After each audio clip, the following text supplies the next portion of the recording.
Sometimes someone else's story can change yours. Subscribe to never miss a single frank, honest, and truly powerful story about love and pain. Make some tea and enjoy my captivating story. Let's go. It was just like the ad, only better. Our country house was on the outskirts of a small town in Belarus, somewhere between Minsk and Gomel. The town was called Rechitsa, quiet, surrounded by forests and the Dnieper River. I, Olesia, had long dreamed of such a place, far from the hustle and bustle of Minsk, from the noise and the eternal rush. I was 42, and I felt like my life had long since become like an iron but boring white shirt. The house was 2 stories with an attic made of dark timber, smelling of pine in summer. The garden was magnificent, not apple trees, but an old dense cherry tree and red currant bushes, exactly what I loved. We'd only arrived a couple of hours earlier, but our youngest granddaughter Nastenka was already racing around the inflatable pool, squealing happily. I stood on the wide veranda, hugging myself and simply breathing in the moist, pine-scented air with hints of freshly cut grass. My husband Pavel was already busy with the grill in the backyard. He was always practical, food first, relaxation second. Next to him, in perfectly fitting cargo jeans and a grey t-shirt, stood our son-in-law, Maxim. He was 30, trim, with a light, careless stubble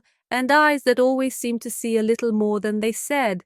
He looked like a hero from a European movie, and that always unsettled me a little. He was laughing at something Pavel had said, throwing his head back.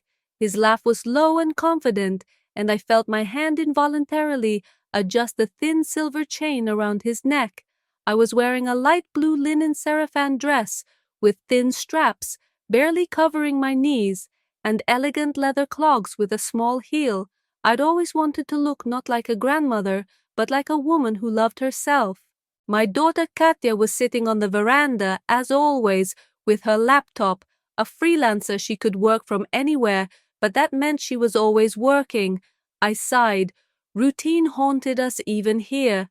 "I'll go upstairs," I said to the air. "I'll bring the pillowcases and linens in and dust them down there until they're clean." No one answered. They were busy with their own important matters. The second floor greeted me with silence and the scent of sun-warmed old wood. Our bedroom was the largest, with a window overlooking the forest. I flung open its flap, and the cool forest air rushed in. Folding the linens on a chair, I began dusting. It calmed me.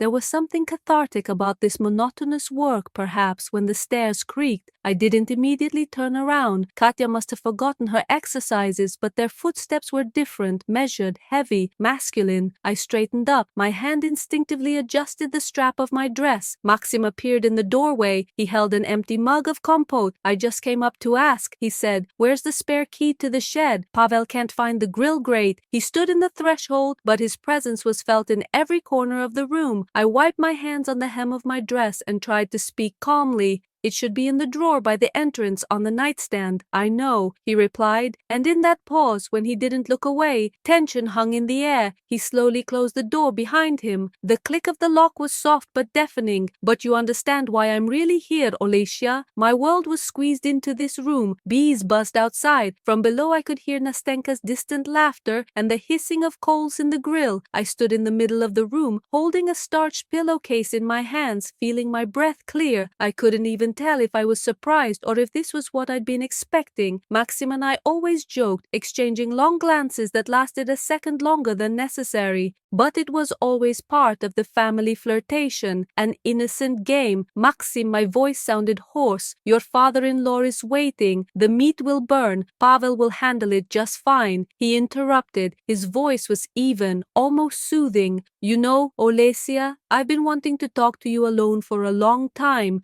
I swallowed. My throat was dry. "About what?" He finally moved, placed his mug on the doorframe, walked over to the window, and stood next to me, but not too close. Enough for me to feel the warmth of his body, the scent of his cologne, fresh with a hint of musk. "About how much you take on," he said, looking out the window at the green forest, as if he were commenting on the weather. "You're constantly serving everyone, cooking, cleaning, keeping everything in order. And who's looking after you? I can't stand watching a woman like you allow herself to be so tired." I wanted to laugh, but all that came out was a nervous sigh. "I'm a mother, a grandmother, A wife, that's my role. Role? He repeated, finally turning to me. His dark eyes looked straight into mine. And when's rest? A real woman's rest. I didn't know what to answer. His question was ordinary, but his tone was unbearably personal. Goosebumps ran across my skin, and I felt like a teenage girl. I'm relaxing, I muttered. Now we're relaxing as a family. Maxim chuckled. You make the beds in a closed room. That's relaxing. He was right, and it was infuriating. I turned away, trying to concentrate on wiping the frames, but I could feel his gaze on my back, my shoulders, my bare arms. Listen. He took a step closer, and the floorboard creaked under his heavy boot. I imagined how he must have matched those boots to his jeans. I don't want to pry, but I see how tense you always are, even now, when you should be relaxing. I slowly turned to face him. There was less than half a meter between us. I could discern every shadow on his face, feel the warmth of his breath. And what do you suggest? I asked, my voice barely audible. Maxim smiled, not a wide smile, just a knowing one, a knowing smile. Nothing special, just allow yourself to forget for a moment that you're a mother-in-law, a wife, a mother. Allow yourself to simply be Olesia. As a man, I can't allow you to be unhappy. I want to make you scream with happiness. His words struck me like an electric shock. My breathing quickened to its limit. This was wrong. We shouldn't be here, just the two of us, in this stifling silence with our family downstairs. Your wife, I began, but he raised his hand, stopping me. My wife is currently dealing with some client in Gomel, as always. There was a hint of fervor in his voice. You know, sometimes I think I'm just part of the decor for her, comfortable, but in the background, and I too want to scream with happiness. I realized we were dangerously close to the point of no return, but I remained standing. Maybe it was because there was something familiar in his words, something I'd felt for years. We all feel like we're part of the decor sometimes, I said quietly. Maxim nodded. Exactly. That's why I'm here, because I wanted to see something alive in your eyes. He reached out and touched my shoulder lightly, almost weightlessly, but that touch was enough for me to feel the heat spreading through my body. I looked at his hand, at the contrast between his tanned skin and the light fabric of my sundress. It's wrong, I whispered. I know, he replied, without removing his hand, but sometimes wrong is the only thing that makes you feel alive. Pavel's voice came from below, shrill and distant. Maxim, the meat is burning. The spell was broken. Maxim blinked and took a step back. His hand slid from my shoulder. He took a deep breath and ran his hand over his face. I'll be down, he said hoarsely. Sorry if I said something wrong. He turned and headed for the door.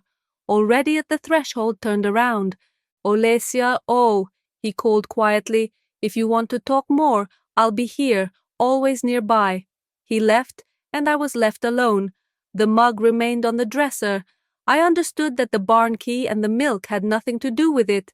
I stood rooted to the spot, shaking with a surge of emotion. The pillows and pillowcase fell from my hands and fell silently to the floor. I bent down to pick them up, and at that moment the door opened again. Maxim was standing there. He didn't look at me, but at the light blue fabric of my dress, which was slightly wrinkled at my chest. He took a step, then another. You always leave, Maxim said in a low voice, and there was no offense in it, but a statement of fact. His gaze rose, pinning me in place. But not now. Don't go then. I felt my cheeks burn. I turned my whole body to him. Their faces were a breath away. I saw every tiny detail, the wrinkle around his eyes. I could smell his skin, a mixture of barbecue smoke, pine resin, and something purely masculine, exciting. My heart was beating so loudly it seemed the whole house could hear it. He took a step, and no more words came, deep, demanding, without preamble. There was only this moment, this room, this man. I felt his hand slide around my waist, not harshly, not roughly, but with such confidence, as if he'd done this hundreds of times before, as if he had the right to do so. My body refused to obey my mind. I instinctively took a step back, and my back pressed against the cold wall. I grabbed his collar, burying my fingers in the soft fabric of his t-shirt, feeling the warmth of his skin through the cotton. When the wave hit, I bit his shoulder to keep from screaming. It was a forbidden, intoxicating moment. Maxim froze. From below came laughter, the clink of dishes, the usual sounds, family vacation, and here, on the second floor of the Dasha in Rechitsa, my world just turned upside down.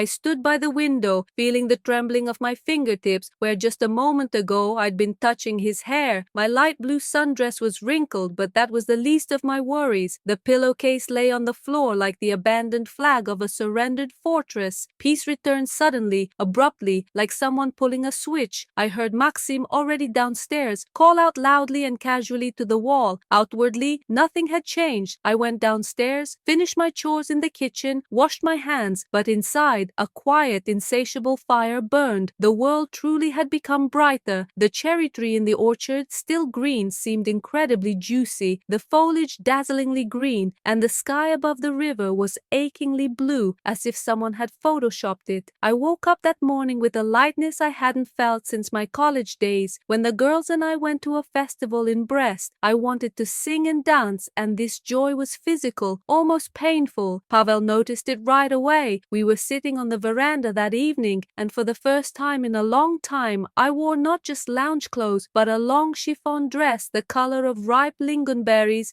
which I'd bought back in Vitebsk but never worn. It was slightly sheer in the light and fluttered effortlessly in the breeze, revealing slender ankles and my favorite sandals and lace-up gladiators. It was my little secret confession that I was a woman again. "Do you like it here, Olesia?" he said over dinner, smiling. He looked at me with a genuine, long-forgotten interest. "Look how you've blossomed. Just like a young woman." I blushed, feeling the heat rush to my face, and looked down. The air was fine. Nature. Such a calm climate. Maxim sat across from me, intently cutting homemade sausage on a plate. He wore a loose dark linen shirt, the sleeves rolled up to the elbow, revealing his strong, tanned forearms. Our gazes met for a second, and that second was enough to send a wave of heat through my body. He knew, I knew, and this secret knowledge was our shared treasure. Our meetings became regular, but incredibly risky. We couldn't afford to meet every day. It would have been too reckless, too provocative. It made every moment of anticipation a sweet torture. Yesterday, it was the shed where the garden tools were stored. Maxim was looking for a shovel. I was looking for an old parasol. The shed smelled of dry earth and machine oil. He slid the latch, and we stood in the semi-darkness, lit only by a thin sliver of light filtering through a crack in the boards. There was no time for conversation, only quick, intense touches that took my breath away. I felt the strength of his arms, his insistence. The moment he pressed me against the wall, I felt like a teenager on a first date, hot and dangerous. Today, it was a gazebo at the edge of the property, hidden by dense currant and arbutus bushes. I went there to pick berries for compote, wearing a light, mid-calf cotton skirt and a white off-the-shoulder blouse. I loved the way the sun fell on my skin and the way the wind played with the folds of my skirt. Maxim appeared suddenly to check for mice. "You're busy again," he said, coming up behind me while I was sorting through leaves. I felt the warmth of his body, his closeness. I froze. My heart, it began to beat in my chest like a captured bird. "I'm collecting it," I whispered, but my voice betrayed me. "Let me help you rest." His hand lightly touched my waist, then slowly moved higher to my neck, adjusting the pin that held my hair. It was a gentle, almost paternal gesture, but it carried such power that I trembled. My fetish. I love it when a man's hands hold me with confidence and strength. His hands were just like that, strong, tanned, with prominent veins, and the contrast, my soft skin and his firm palm, intoxicated me more than any strong Belarusian moonshine. He leaned in, and I smelled his skin, so clean and fresh. Instead of a kiss, he buried his face in my hair, burying himself in it, and inhaled deeply. "You smell like strawberries and jasmine," he whispered, "like youth itself." It was better than any compliment. It was an acknowledgement that I was alive. I found myself taking extra care of myself. I no longer threw on the first random loungewear I came across. Every outfit I chose was carefully planned. I even found an old lace slip in my dresser, which I wore under my sundress, a secret promise to myself. Katya once asked me while I was beaming, "Mom, are you in love or something?" I was so radiant, as if I'd won the lottery. I almost choked on my water. "I'm just resting well," I muttered, turning away. But there was truth in her words. Maxim awakened something in me that had been dormant for decades. Before, days were gray, filled with responsibilities. Now, every day was an adventure, a hunt. I didn't know when we'd be alone again or where it would happen, and this unpredictability was my personal boost. In the evenings, lying next to Pavel, who fell asleep immediately after the news from Minsk, I stared at the ceiling, replaying every encounter in my head, his gaze, his hands, his scent, and this was my secret, my treasure, hidden so deep that no one could reach it. The tension was growing. This evening we were all sitting at the table. Pavel was reading the newspaper. Katya was buried in her laptop again. Maxim was pretending to read something on his phone, but I felt his tense gaze. Suddenly, Pavel put the newspaper down and looked at me. "Olesia, have you seen Artyom's boots? He said he left them on the veranda, but they're gone. I need to fix the fence, and slippers are uncomfortable." Artyom was Maxim's friend, who sometimes came to Rechitsa, but he was not there now. I felt a chill run down my spine. "No, Pasha, I didn't see. Maybe in the shed." Maxim instantly looked up from his phone. His gaze was sharp, warning. He knew I knew. The boots, that was our first code, our innocent excuse for meeting. "I'll go look," Maxim said quickly, standing up. He left. I felt the heat again. A minute later, Pavel returned. Maxim said he'd gone to get his tools. Something strange had been happening to him lately. He seemed nervous. I knew why he was nervous. We both knew. Suddenly, there was a sharp knock on the door. Olga, a neighbor, stood there, an elderly but very observant woman. "Oh, sorry I didn't call," she said, eyeing everyone suspiciously. "I just wanted to ask, Olesia, did you see your son-in-law? He kind of sneaked into the barn while you were there." I was looking for my keys and saw him quickly close the door behind him. What did he lose there? I wonder. Silence. Katya, Pavel, I all looked at her. I knew this quiet corner of our happiness in Rechitsa could collapse in an instant. I felt my heart sink into my stomach. My secret garden was under threat. I felt my palms grow cold. My neighbor Olga stood in the doorway like a judge, her small watchful eyes boring into me. "He's been acting mysterious lately," Olga continued, not waiting for an answer.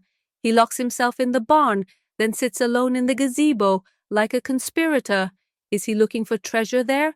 Or maybe he's hidden something." Pavel laughed loudly and incredulously, diffusing the tension. He had always been a little naive about people.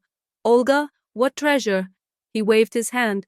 "We have nothing here except an old rake." He was probably talking to Katya on the phone, work-related stuff. They're both workaholics, period. I picked up his version, trying to sound carefree. "Yes, Olga, work calls. He's a designer after all. They need privacy sometimes." Olga, fortunately, was a gossip lover, not a detective. She shook her head but smiled, having had her share of drama. "Well, okay, you just take care of your garden. Goodbye." When the door closed, I collapsed into a chair, exhaling heavily. I noticed Katya look at me suspiciously, but was immediately distracted by a message on her phone. But Pavel was unperturbed. He hadn't even considered that Olga's words could be related to me. My husband, a man of principles and routine, couldn't imagine that the secure peace of home could be so brazenly violated, and this feeling of guilt, mixed with a sharp pity for him, squeezed my throat. Maxim returned 5 minutes later. He gave me a quick glance full of concern and questions. I responded with a barely perceptible nod, indicating the danger had passed. He relaxed and his smile became almost imperceptible, but very personal. Evening had arrived. The children, Nastya and the eldest, Denis, having eaten their fill of grilled meat, ran off to their rooms to watch cartoons. Katya, finally finished with her work chats, went to take a bath. Maxim sat on the veranda, pretending to read the news. Pavel unexpectedly approached me in the kitchen, where I was washing dishes, and hugged me from behind, pressing his chin to my shoulder. I flinched in surprise. This had happened extremely rarely lately. "What's wrong with you today?" I asked, turning my head. "Just looking at you," he replied softly. "And I think how long it's been since we spent time together. Just normal, no fuss." There was a bitter truth in his words. For the last few years, we'd existed close, but not together. We were a household team, but we were no longer a couple. Let's watch a movie, Pavel suggested. Like before. Remember, every Saturday we'd pick something and watch it until the early hours in Gomel? I remembered. It was so long ago that it seemed like it happened to a different Olesia. I nodded, and something viscous tightened in my chest, a mixture of guilt and tenderness. We settled on the couch in the living room. Pavel found some old Soviet comedy we'd both loved in our youth, covered us with an old checkered blanket, and pulled me close. I rested my head on his shoulder. It felt strangely familiar, like putting on an old favorite sweater forgotten in the closet. I barely followed the plot, thinking about how confusing everything was. Forbidden fire in the morning, warm routine in the evening. Pavel stroked my hand with his thumb, slowly, thoughtfully. His breathing was even, calm. He smelled of his usual inexpensive cologne and something homey, cozy. I missed you, he said suddenly. Without taking my eyes off the screen, I looked up. I was right there. Physically, yes, he smiled sadly, but in reality, we've become like roommates, polite but distant, and maybe I want to be closer. His words resonated because they were absolutely true. You seem somehow special today, lively, bold, downright young. Something inside me stirred. I felt myself blush.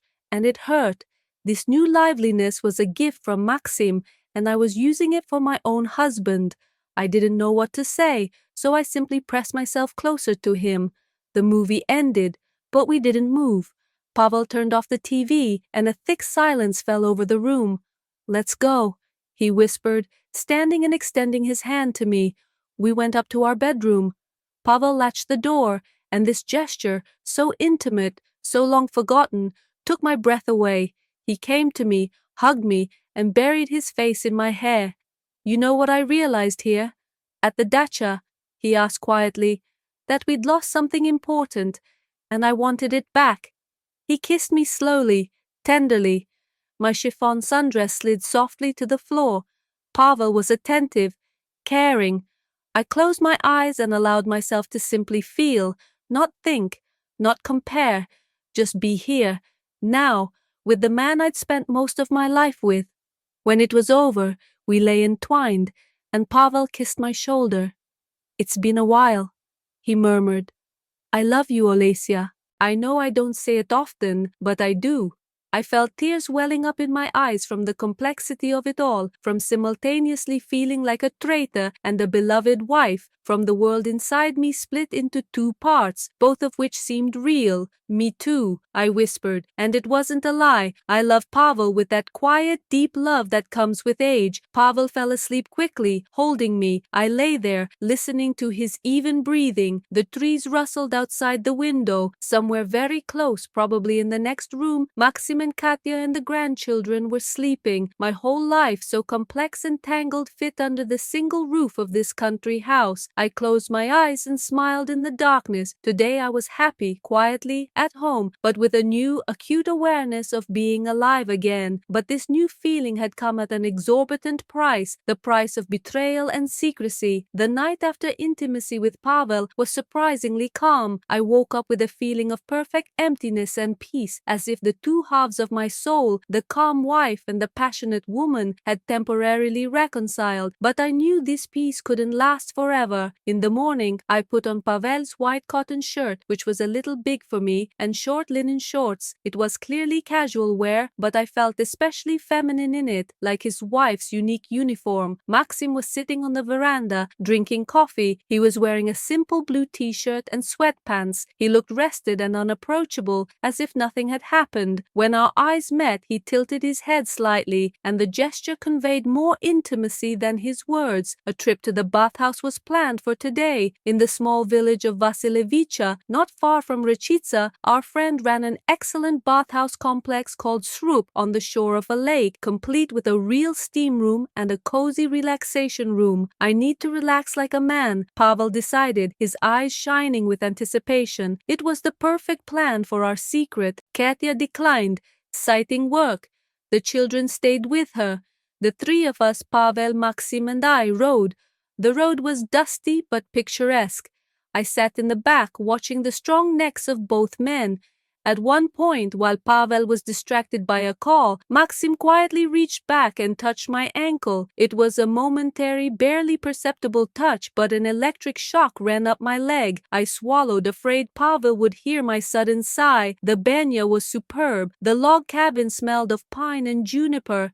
After the steam room, when my skin was burning and my muscles were completely relaxed, we moved to the relaxation room.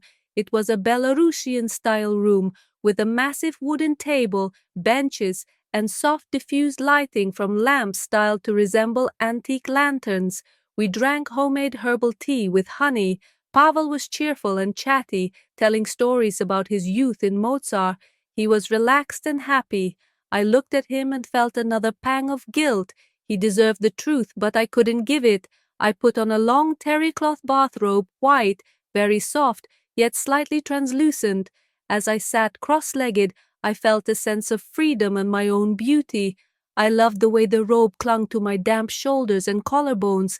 It was my second secret weapon, a hidden but tangible femininity. Maxim sat opposite me. He was also wearing a white robe, and I noticed how perfectly it sat on his broad shoulders. His hair was wet, making him look younger and more dangerous. "I'll go," Pavel said, standing up. He dug into the steam room for another visit. "This is simply something." He left, closing the heavy wooden door behind him. Maxim and I were left alone. The silence thickened, becoming almost physically palpable. He slowly poured the tea. "You look stunning in this robe, Olesia. Thank you." My voice was hoarse from the steam. "Go help Pavel with the whisk. He doesn't need my help," Maxim said, not looking away. "But you do. You're all burning up." I knew he wasn't talking about the temperature in the bathhouse. He stood up. I froze. The massive wooden bench creaked. He took one step toward me, and it was too close.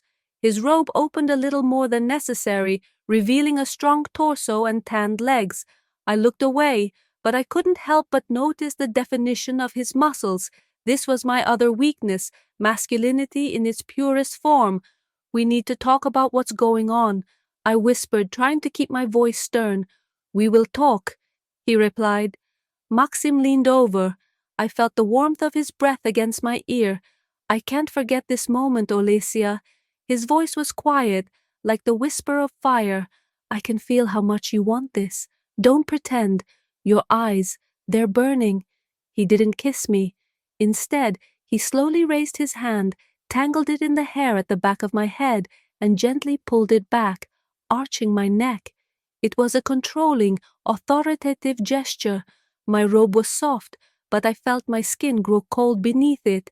It was terribly wrong and incredibly arousing. In that moment, I was only Olesia, a woman on fire, not a wife and mother. "Maxim," was all I could breathe. He looked down at the silver chain around my neck. "I like it when you choke," he whispered. Suddenly there was a loud knock on the door. "Pavel, Maxim, did you bring the car keys? I want to move the wood while it's hot in the bathhouse." We shuddered like school children. Maxim walked away from me for a moment. His face was unreadable. "No, Pavel," he answered in a normal, calm voice. "It should be in your gym bag." "Okay," Pavel called. "I'll find it." As the footsteps faded, Maxim slowly returned. "You see, Olesia?" His eyes were serious. "He's always there. We have to be more careful. But this must continue."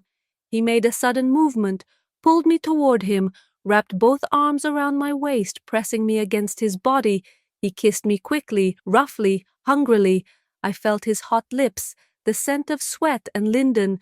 It was a violation of all the rules, a flash in a closed room. I pushed him away, not out of reluctance, but out of fear. "Go away," I whispered, "right now." He smiled, his eyes blazing. "I'm leaving, but I'll be back. You know that." He left, casually adjusting his robe. I remained standing, trembling, feeling a pulsation in my body. I raised my hand and touched my lips. The tea on the table was cold, a controlling, commanding touch to the neck, a slash to the back of the head. Without without direct violence, but with a hint of dominance for censorship. The contrast between her soft robe and his strong, half-naked torso was striking. The drive back from Vasilevici to Rechitsa was stifling. We drove in complete silence. Pavel, satisfied with the bathhouse, dozed. I looked at Maxim, who was driving with concentration. An invisible fire burned between us despite the physical distance. Several days had passed since that day. Our meetings became increasingly rare and dangerous. It seemed as if fate itself and Pavel were trying to separate us. He became unexpectedly attentive to me, constantly asking for help with the simplest tasks, holding a board, passing nails, checking a level. He filled our shared space. I felt torn. On one side there was Pavel, our history, our cozy nest. On the other there was Maxim, who was my boost, my explosion, my second chance at passion. Yesterday I found a letter. A small, neatly folded piece of paper was hidden between the pages of my favorite book, which I left on the veranda. The letter was from Maxim. Olesia, I can't breathe when we're in the same room, and I can't touch you. You've become my air, my idea fix. I see the way you look at him, and it tears me apart. You're trying to be a good wife, but I see what you feel when I'm around. I can feel it, this subtle, barely perceptible scent of ripe cherries and your fear. It's driving me crazy. I don't know how much longer we'll stay here, but I want you to know I'm ready to burn bridges. I can't be part of the decor anymore. I want you, Olesia, all of you, no matter what happens tomorrow, tonight at our place, at exactly 2 o'clock. I hid the letter in the pocket of my shorts. My brain screamed, no, this is the end. The risk is too great. But my body trembled with anticipation. Exactly at 2 o'clock. Exactly. It was the perfect precision that my inner rebel loved so much. I put on the simplest and most elegant thing I had, a satin robe, dark blue, almost black. It was thin, slippery, and I put it on right over my naked body. Underwear at that moment seemed like unnecessary heavy weight. I sprayed a little expensive perfume on my wrist, which I saved for special occasions, with notes of sandalwood and patchouli. It was a fetish for the feel of silk on my skin and a heavy, almost masculine scent. The whole family was asleep. Pavel, as always, was fast asleep after evening tea. I quietly slipped out of the room. Our place was an old gazebo on the far edge of the garden, surrounded by raspberry bushes and older half-dry vine. It was perfectly hidden from the house's light. I walked there barefoot so as not to make any noise. The damp grass tickled my feet. When I approached, he was already waiting. Maxim was sitting on a wooden bench. He was wearing only dark shorts. He was a silhouette in the moonlight, tense, dangerous. "Have you come?"